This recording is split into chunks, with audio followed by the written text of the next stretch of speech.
What's up, songwriting? Hope this video finds you safe and warm. It's snowing pretty significantly here in Sterling right now. It's Thursday, about 3:50 in the afternoon. We've gotten about 5 inches of snow, which is actually really good. This will be the snow that jumpstarts spring around here. So it's time to start moving forward with the country project. So something I want you to remember as we are going through this whole songwriting thing is, yes, you want to be original. You want to kind of do your thing the way you want to do it, and not get stuck in a box of some conformed, overplayed, sold out whatever. But the other thing you need to remember is you want to make yourself marketable. It's an industry where there are thousands and thousands of people that do the same thing. And if you are not marketable, you're not going to make any money doing it. And maybe you are in a situation where you really don't care about making money with songwriting, and that's okay. Maybe this is just going to be a hobby. Maybe you just needed 3 credits. That's cool.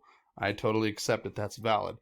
But there are indeed some of us that are looking to put food on our plate using this skill, whether it be writing songs for, streaming, quote unquote, the radio, whether it's writing jingles, whether it's writing music for screens of some type. Some of us do want to get paid doing it. And although you want to be original, you have to kind of remember that when people tune into like a certain station, I know you guys probably don't listen to the radio. I use radio as an example, even just like streaming, like Spotify and stuff like that. When they are tuning into a certain station, they're looking to hear a certain genre. So you need to be able to market yourself into that genre. That's one reason why we're working on country music, is because I want you to start. Sorry, my phone was going off. I want you to start experimenting with these different genres so that you can be as marketable as possible. So ice cream. Ice cream comes in different flavors, right? Strawberry, chocolate, peach, rocky road, cookie dough, whatever. I know you're probably thinking, ew. But like ice cream, there's very real differences between kind of all the different mainstream music genres. And each one of those genres appeals to a different audience. So I continually suggest that you listen to hit songs to, I guess, get an idea of where these genres are. Listen to hit songs that you enjoy listening to in genres that you appreciate and like, and also in genres that you might not necessarily be drawn to. So when you tune into a radio station that plays country music, you expect to hear a range of songs that share that certain sound. If you switch to a jazz station, you expect to hear something that sounds different from the country music station, and you will.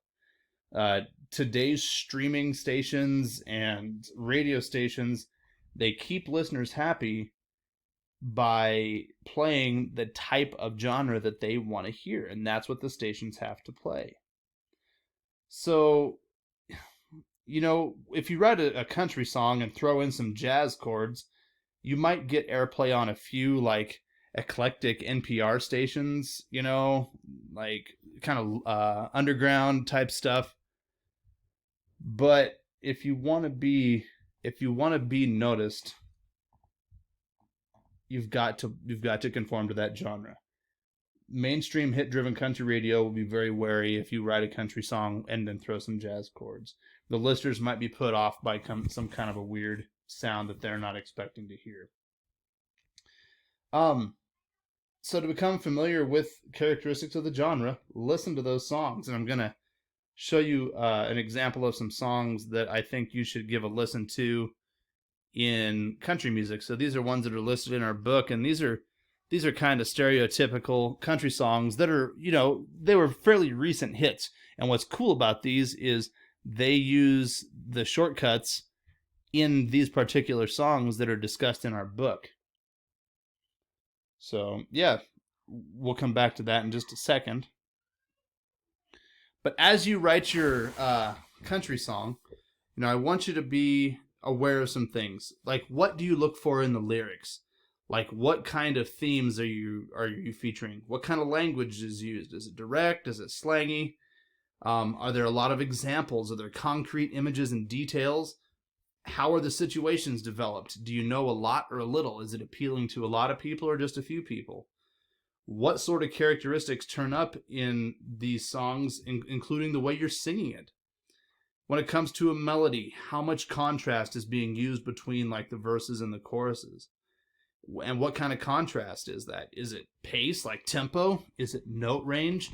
A lot of you, when we met, I encouraged you to take the pitches up higher in your melodies for the choruses. How is the tension being built? How much tension is used? Is there any tension? What kind of repetition are you using? What are the phrase lengths? Typically, you're going to have 8 measure phrase lengths. What do you look for in the chords? Do you hear, essential songwriter chords? Do you hear chords that you wouldn't expect? How frequently are they changing? Are they changing every measure? Are they changing every 2 measures? Those are all things that you need to be asking yourself as you start to write this country song. So what I'd like you to do, here's going to be your assignment for the very first checkpoint for the country song, because we're going to move through this one pretty quickly. What I'd like you to do is I would like you to listen to one or more of these songs to try to get some inspiration. And when I have you upload your very first checkpoint, I'd like you in the comment section, you're going to upload the actual project, but I'd like you to mention, okay, I liked, so for instance, I already know what I would do if I were you. I really like this song, Mud on the Tires. This would provide me inspiration because it talks about something that I like to do, and that's go off-roading or go four-wheeling. I have a pickup, I have a Jeep, I have a four-wheeler. It's just something that's kind of in me. So it makes me think about things that I really enjoy doing, and just, I don't know, it makes me super duper happy to even think about that song. So the inspiration that I would get from Mud on the Tires is to write about something that gives me the goosebumps. And not even the goosebumps, but I mean, I get so excited to go off-roading. We went to a gravel pit this last week, and I was so stoked. So that's the inspiration that I would take from this country song, is that it makes me really happy and excited to do something I want to do.